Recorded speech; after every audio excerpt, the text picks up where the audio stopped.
سامعین کرام، عاشقان رسول معظم، دوستان محترم، بحمد اللہ تعالی پچھلے دنوں سے کچھ قسطوں میں ہم نے آپ صلی اللہ علیہ وسلم کا ذکر شریف آپ کے سامنے بیان کیا ہے، جس میں ہم نے حضور صلی اللہ علیہ وسلم کے دہن اقدس کے فیضان اور آپ کی زبان حق کے ترجمان کے فرمودات اور ان کے کمالات و برکات کا ذکر شریف فرمایا ہے۔ اب ہم آپ صلی اللہ علیہ وسلم کے لعاب دہن شریف کے ذکر پاک سے برکت و شفا حاصل کریں گے۔ لوگ خواہ کتنے صاف ستھرے ہوں اور بہترین خوشبوؤں سے معطر ہوں، لیکن جب وہ تھوکتے ہیں تو دیکھنے والے پر ناپسندیدگی کے آثار نمایاں ہوتے ہیں۔ ہسپتالوں، ٹرینوں، بسوں اور تمام عوامی گاڑیوں، عوامی عمارتوں پر جا بجا لکھا ہوتا ہے تھوکیے مت، کیونکہ اس سے بیماری پھیلتی ہے اور صاف مقامات غلیظ ہو جاتے ہیں۔ لیکن محبوب رب العالمین صلی اللہ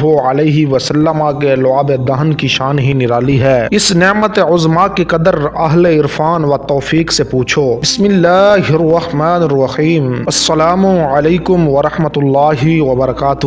امید کرتا ہوں میں تمام عاشقان رسول معظم صلی اللہ علیہ وسلم خیریت سے ہوں گے۔ میری آپ سے ایک چھوٹی سی گزارش ہے، اپنے پیارے آقا جانو و جانا حضرت محمد صلی اللہ علیہ وسلم کے ذکر شریف سننے سے پہلے میرے چینل کو سبسکرائب کر لیجئے گا اور ویڈیو کو مکمل دیکھیے گا، انشاءاللہ ضرور سرور ملے گا۔ بخاری شریف میں ہے، خدا کی قسم اگر وہ رسول صلی اللہ علیہ وسلم تھوکتے ہیں تو ان کا تھوک مبارک کسی نہ کسی صحابی کی ہتھیلی پر ہی گرتا ہے، جسے وہ اپنے چہرے اور جلد پر مل لیتا ہے۔ غار ثور میں جب عاشق صادق حضرت ابو بکر صدیق کے پاؤں میں سانپ نے ڈس لیا تو یار غار نے اپنے جسم کو حرکت نہ ہونے دی۔ زانوں پر محبوب مکرم صلی اللہ علیہ وسلم سر انور رکھ کر آرام فرما ہے، کہیں آپ کے آرام میں خلل نہ آئے، لیکن شدت تکلیف کی وجہ سے آنکھوں سے آنسو نکل پڑے۔ عاشق زار کے آنسو محبوب پروردگار کے چہرے اقدس پر گرے تو آپ صلی اللہ علیہ وسلم نے فرمایا، اے ابو بکر کیا ہوا؟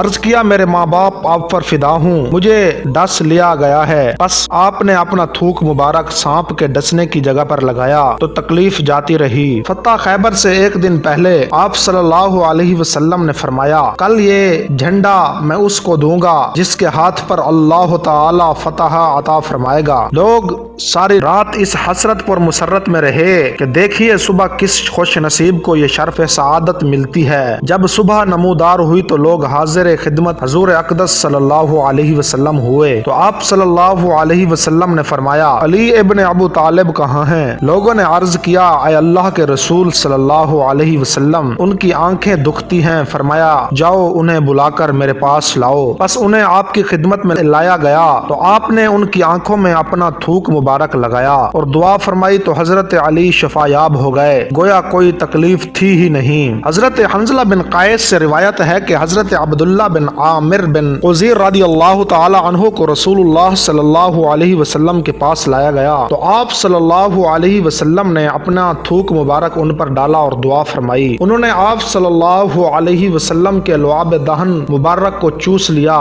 پھر رسول صلی اللہ علیہ وسلم نے فرمایا، یہ مسقی پانی پلانے والا ہے۔ بعد ازاں وہ صحابی جس مقام سے بھی زمین کھودتے تھے وہاں سے پانی نکل آتا۔ حضرت عتبہ بن فرقد رضی اللہ تعالی عنہ، جنہوں نے حضرت فاروق اعظم کے عہد مبارک میں موصل کو فتح کیا تھا، ان کی بیوی حضرت ام عاصم فرماتی ہیں، عتبہ کے ہاں ہم 4 عورتیں تھیں، ہم میں سے ہر ایک عتبہ کی خاطر ایک دوسری سے زیادہ معطر رہنے کی کوشش کرتی تھی، پھر بھی خوشبو عتبہ کے وجود سے آتی تھی، وہ ہمارے خوشبو سے بہت اعلیٰ ہوتی، اور جب وہ لوگوں کے پاس جاتے تو انہیں بھی کہنا پڑتا، ہم نے ایسی خوشبو نہیں سونگھی جو عتبہ کی خوشبو سے اچھی ہو۔ ایک دن ہم نے اس کے بارے میں پوچھا تو اس نے کہا کہ رسول اللہ صلی اللہ علیہ وسلم کے عہد مبارک میں میرا بدن پر چھالے پڑ گئے، یعنی پھنسیاں وغیرہ نمودار ہوئیں، تو میں نے آپ صلی اللہ علیہ وسلم کی کی خدمت میں اس مشکل کا ذکر کیا تو آپ صلی اللہ علیہ وسلم نے مجھ سے فرمایا کپڑا اتار دے۔ میں نے کپڑا اتارا اور اپنے سطر چھپا کر آپ کے سامنے بیٹھ گیا۔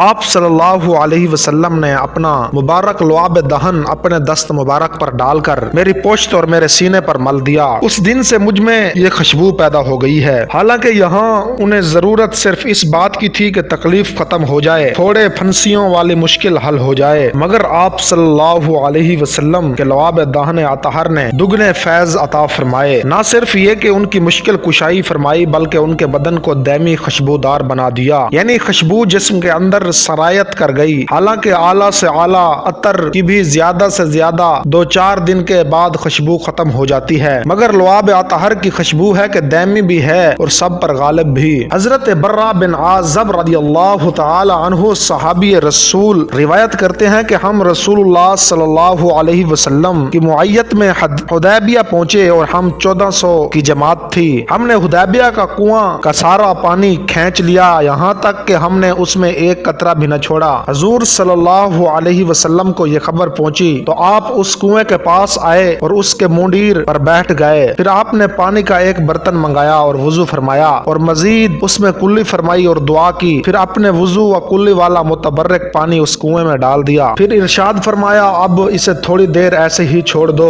بعد ازاں واپس ہونے تک صحابہ کرام علیہم الرضوان اس کنویں سے خود بھی پانی پیتے رہے اور اپنے سواریوں کو بھی پلاتے رہے۔ وہ پانی ختم ہونے میں نہ آتا تھا۔ عامر بن مالک کو استقاء کی بیماری لاحق ہو گئی تو انہوں نے کسی کو دربار رسالت مآب میں بھیجا تاکہ حضور صلی اللہ علیہ وسلم دعا فرمائیں اور آپ کی برکت سے اللہ تعالیٰ انہیں شفا عطا فرمائے۔ پس حضور صلی اللہ علیہ وسلم نے اپنے ہاتھ مبارک میں زمین سے کچھ مٹی لی اور اس پر لعاب دہن ڈالا اور وہ تبرک قاصد کو دے دیا۔ قاصد نے بڑے تعجب سے اسے لے لیا اور گمان کیا کہ شاید حضور صلی اللہ علیہ وسلم نے مذاق فرمایا ہے۔ وہ لے کر جب عامر بن مالک کے پاس آیا تو وہ موت کے کنارے پر تھے۔ ان کو وہ مٹی پانی میں حل کر کے پلائی گئی تو وہ بالکل تندرست ہو گئے۔ حضرت جابر رضی اللہ تعالی عنہ نے غزوہ خندق کے دن کچھ تھوڑا سا کھانا پکانے کا انتظام کیا اور حضور صلی اللہ علیہ وسلم کی خدمت اقدس میں حاضر ہو کر عرض کی یا رسول اللہ تھوڑا سا کھانا ہے، چند اصحاب کو اپنے ساتھ لے چلیں۔ آپ صلی اللہ علیہ وسلم نے فرمایا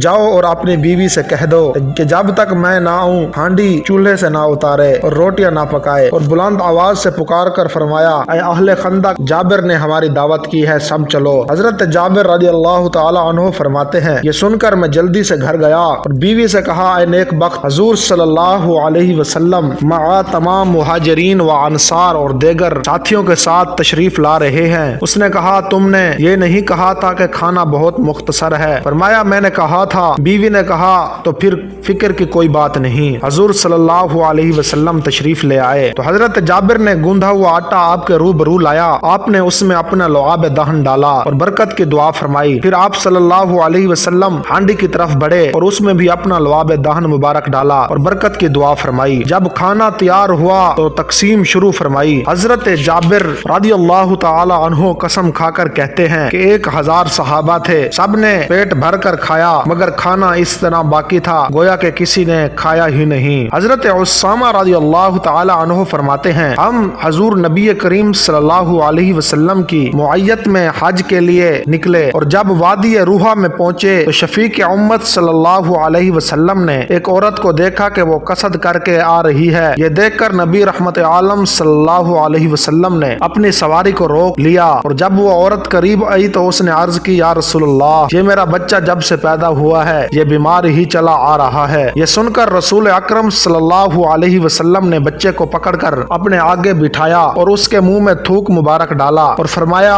اے اللہ کے دشمن نکل جا کیونکہ میں اللہ تعالی کا رسول ہوں۔ یہ فرما کر وہ بچہ اس کی ماں کو پکڑا دیا اور فرمایا اسے لے لے اب اس کو کوئی تکلیف نہیں ہوگی۔ حضرت اسامہ رضی اللہ تعالی عنہ فرماتے ہیں جب ہم حج سے فارغ ہو کر بطن روحا میں پہنچے تو وہی عورت ایک بھنی ہوئی بکری لے کر حاضر ہوئی تو حضور سید عالم صلی اللہ علیہ وسلم نے فرمایا اس کا بازو مجھے دو کیونکہ بازو کا گوشت آپ کو بہت مرغوب تھا۔ میں نے دیا۔ پھر فرمایا اس کا اور بازو بھی مجھے دو، اس کا اور بازو بھی مجھے دو۔ میں نے دیا۔ پھر فرمایا اس کا اور بازو بھی مجھے دو۔ میں نے عرض کی یا رسول اللہ بازو تو وہی ہوتا ہے جو میں آپ کو دے چکا ہوں۔ فرمایا قسم ہے اس ذات کی جس کے قبضہ قدرت میں میری جان ہے، اگر تم چپ رہتے تو جب تک میں بازو طلب فرماتا رہتا تم دیتے رہتے۔ حضرت ابو امامہ رضی اللہ تعالی عنہ سے روایت ہے کہ ایک عورت جو کہ لوگوں سے بےہودگی کے ساتھ پیش آتی اور وہ بد زبان تھی، بس ایک دن اس کا گزر حضور رہبر کائنات صلی اللہ علیہ وسلم کے پاس سے ہوا۔ اس ٹائم حالانکہ آپ صلی اللہ علیہ وسلم شرید تناول فرما رہے تھے، اس نے بھی آپ سے مانگا۔ آپ نے اس کو اس میں سے کچھ دیا۔ اس نے کہا نہیں، میں یہ نہیں چاہتی، بلکہ وہ جو آپ کے منہ مبارک میں ہے۔ آپ نے وہی جو آپ کے دہن مبارک میں تھا نکال کر اسے دے دیا۔ اس نے وہ تبرک کھایا تو اس پر شرم و حیا کا ایسا غلبہ ہوا کہ مرتے دم تک کبھی کسی سے بےہودگی و بد کلامی نہ کی، یعنی لعاب دہن والے لقمہ مبارک نے اس کی زندگی بدل ڈالی۔ حضرت حارثہ بن سراقہ انصاری صحابی رضی اللہ تعالی عنہ غزوہ بدر میں شہید ہو گئے تو ان کی والدہ نے مدینہ شریف میں بارگاہ نبوی میں حاضر ہو کر عرض کیا، یا رسول اللہ، یا رسول اللہ، میرا بیٹا اگر جنت میں ہے تو میں غم نہ کروں، اگر دوزخ میں ہے تو میں ساری زندگی اس پر غم کروں گی۔ ایسا سوال حارثہ نے اس لیے کیا تھا کیونکہ حضرت حارثہ مقام بدر میں کسی نامعلوم کا تیر لگنے سے شہید ہو گئے تھے۔ بعض لوگوں نے کہا ہو سکتا ہے حارثہ کسی مسلمان کے تیر سے جاں بحق ہوئے ہوں، کیونکہ کسی مسلمان کا کسی مسلمان کے ہاتھوں میں قتل ہونا تو غیر محمود ہے، اس لیے حارثہ کی ماں نے فکر مند ہو کر یہ بات پوچھی تھی۔ تو حضور رحمت عالم صلی اللہ علیہ وسلم نے فرمایا، اے حارثہ کی ماں، جنت ایک نہیں ہے بلکہ جنتین کئی ہیں، اور تیرا بیٹا حارثہ جنت الفردوس العالی میں ہے۔ تو وہ ہنستی ہوئی واپس ہوئی۔ پھر رسول اللہ صلی اللہ علیہ وسلم نے پانی کا برتن منگوایا، اس میں اپنا دست مبارک رکھا اور کلی فرمائی، اور وہ مبارک کلی والا پانی حارثہ کو دیا۔ اس نے پیا اور کچھ اپنی بیٹی کو دیا، اس نے بھی پیا۔ پھر آپ صلی اللہ علیہ وسلم نے دونوں کو حکم دیا کہ اس بقیہ پانی کو اپنے گریبانوں پر چھڑک لیں۔ انہوں نے ایسا ہی کیا اور واپس کو لوٹ گئیں۔ راوی کہتے ہیں اس کے بعد مدینہ پاک میں کوئی عورت ان دونوں سے زیادہ پرسکون و خوشحال نہیں تھی۔ دوستان محترم، اس قسط کا یہیں پر اختتام ہوا۔ ملتے ہیں اگلی قسط میں، تب تک کے لیے اللہ حافظ۔ دعاؤں میں یاد رکھیے گا، جس بھائی نے ہمارا چینل سبسکرائب نہیں کیا چینل سبسکرائب کر لیجئے گا، اور ساتھ ہی بیل آئیکن کا بٹن دبا دیجئے گا۔ والسلام، اللہ تعالی ہمارا حامی و ناصر۔